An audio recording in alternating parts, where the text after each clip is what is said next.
All right, joining me now, great blessing, one of Wall Street's savviest investors, a top Trump advisor, Mr. John Paulson, founder of Paulson Company. John, thank you ever so much for coming on. Good evening, Larry. Yeah, it's great to have you.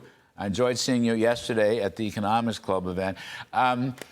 You're so prominent. You asked a very good question, and Mr. Trump gave a very interesting answer, and we're going to roll some tape on that, and then we'll talk about it. Here it comes. Overall, what do you estimate will be the impact of the fiscal deficit from your policies? Well, we just hit record highs at numbers that nobody ever thought possible. You're right, it's over $2 trillion. We're $2 trillion, and I view it as profit and loss to a certain extent. You have many people say trade deficits don't matter.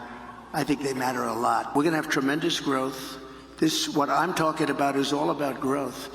The tax is relatively minor compared to the growth. We're going to make our money back on growth. We're going to also, we're going to grow like nobody's ever grown before. So I thought that was fascinating.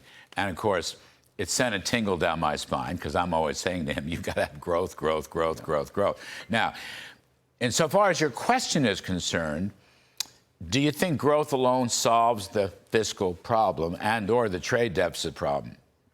Well, the president did outline a very strong policy for growth, which is going to benefit all Americans. We have a problem, though, with the deficit. Under the Biden administration, last year, we had a $2 trillion deficit. And that's a primary cause of inflation when you spend more than you take in revenues. So the question is, will Trump's policies reduce the deficit? One way is clearly growth. The more you grow, the greater the tax revenues produced. But he's got other ways to reduce the deficit. One is to reduce spending. Yes. And he outlined a very good program to eliminate spending on the Green New Deal, which is kind of wasting money funding uneconomic energy policy. John, not to interrupt you, but I thought it was the strongest statement I've heard from him about spending restraint. Yes. Really, going back to 2015, for heaven's sake. Exactly. And economists estimate the spending for the Green New Deal is about $1 trillion. So eliminating that immediately reduces the deficit. The other source of spending, of revenue increase besides growth, is the tariffs. And we need tariffs to protect strategic industries, to protect domestic manufacturers that is subject to unfair trade competition. So you get a double benefit. You get the tariffs that foreigners pay that you use to reduce the deficit, and then you provide, you ensure greater domestic manufacturing, which increases real wages and growth. Indeed. I thought it was really interesting. I'll get your take. Yeah. I kind of like the idea. If you produce goods and services here in the good old U.S. of A., we will give you a 15% corporate tax cut. I think that's very clever. If you don't, then we're not going to kill you, but you'll have to pay the 21%. Now, going to 28%, as the Democrats want, is insane because we won't be competitive in the world economy, as you well know.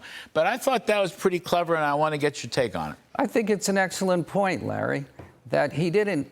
Some people misinterpreted it. The 21% was across the board.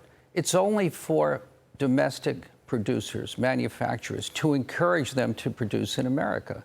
So when you add the tariffs that will protect American manufacturers, the reduction in regulation, and the now tax incentives, it really should result, if we implement President Trump's policies, in the resurgence he's anticipating in American manufacturing. I mean, I don't think you have to get to a balanced budget next year or something. I mean, what we'd like to see is the ratio of spending to GDP, the economy, come down, or deficits to GDP, as you mentioned earlier. It shouldn't be at 7%, so aim for 3%. But show it's downward so there'll be some confidence in it. And the same with the debt. I don't know that I have to retire the debt. I don't even if I want to retire the debt. But I'd like to have the debt to GDP ratio come down. That would be common sense. You're absolutely right. And you get two ways to do that. Number one, by growing the economy. And number two, by reducing the deficit. So any reduction is going to help in that respect. With the current situation, where, as you said, you've got deficits to GDP about 7%, we're not far from full employment. Okay, we may be moving into recession at some point in the future, But still, 7% of GDP is insane.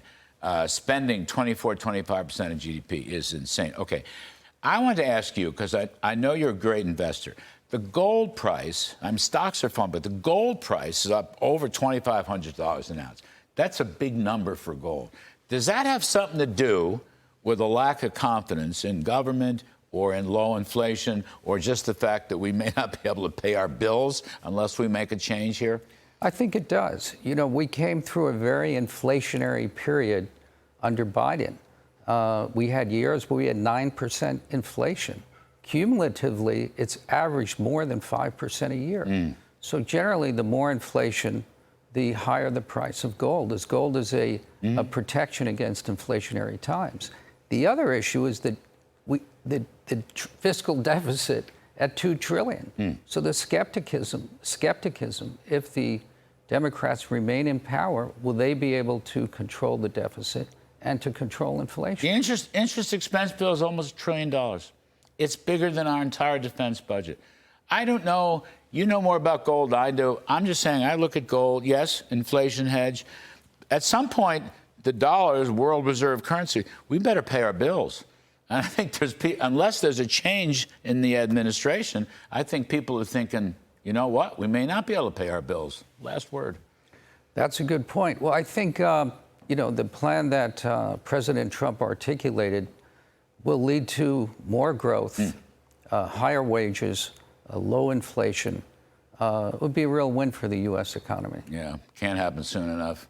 Okay. Pass the bill, save America. That's what I think. John Paulson, it's wonderful to see you. Right here on set, Good to see you. Old friend. Appreciate it very much. Good luck.